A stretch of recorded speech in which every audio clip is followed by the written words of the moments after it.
Published 17:35 Eastern Standard Time, the 30th of January 2018. Updated 18:04 Eastern Standard Time, the 30th of January 2018. England were already favourites for the NatWest Six Nations, and now they are benefiting from miracles and magic, boosting their crusade to make history again.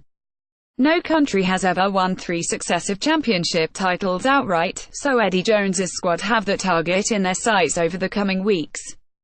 The head coach wants his players to overcome a mental barrier which he believes has always afflicted teams taking part in this tournament.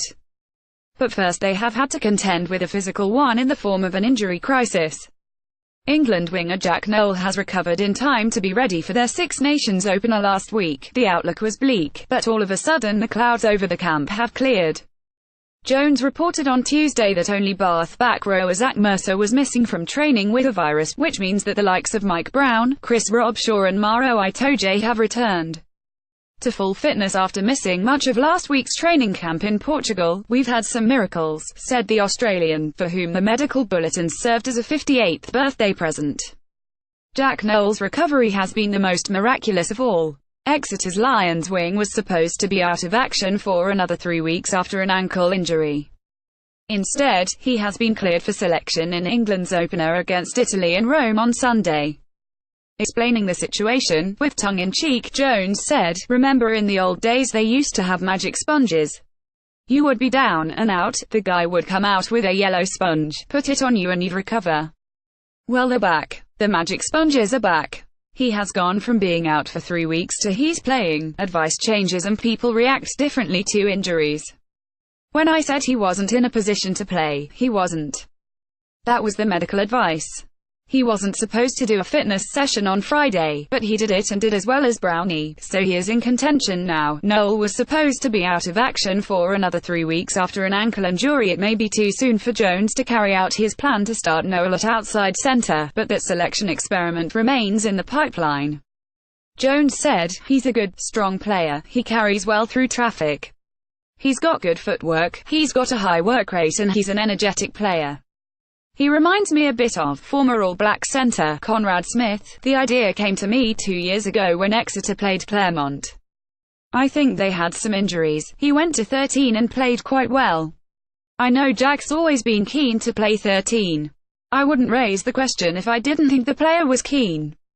And the more positions he plays, the more chance he has of playing for England." One player short to start in Rome is Maro Itoje, back at the Olympic Stadium where he made his Test debut 2 years ago.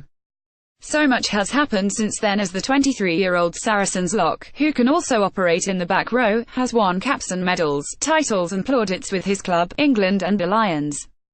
Jones declared that the fated youngster has developed exceptionally well, and added, "His maturity is the thing that impresses me the most. He wants to take more responsibility within the team. He's been absolutely outstanding." Robshaw has also recovered in time for the clash with Italy in Rome on Sunday. There's at least one area of his game that he can significantly improve: his ball carrying. He can be a much more effective attacker.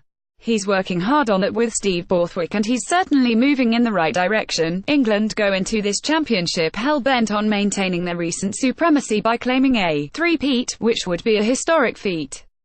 As an outsider still adapting to the rugby culture in these parts, Jones revealed that he is bemused by the psychology and sociology of the tournament. He wants to challenge and overturn entrenched attitudes. "There are these premeditated ideas of what you can do and can't," he said. "The home and away aspect of the Six Nations is shoved down your throat consistently. I was brought up in a place where you don't worry about it. It's just another ground you play at, and the better the team you are, the better you are away from home. That's all we're aiming to be." Maro Itoje has returned to full fitness after missing much of last week's training camp. "It's like the team is being brainwashed. It's not just the media, it's the supporters as well. People come up to you and say, 'Goodness me, it's going to be a hard Six Nations for you. You've got 3 away games. How are you going to cope with that?' If you get the same message all the time, you start to believe it. Our job is to create a team that doesn't believe it, a team that's good enough to think it doesn't matter where we play, we're good enough to win." How can you have great teams that win every game, but they don't win the Grand Slam? That's happened consistently in the history of Six Nations. Is their skill level less? Are they less fit? No, it's all up here, in the head. So our great challenge is to get it right up here.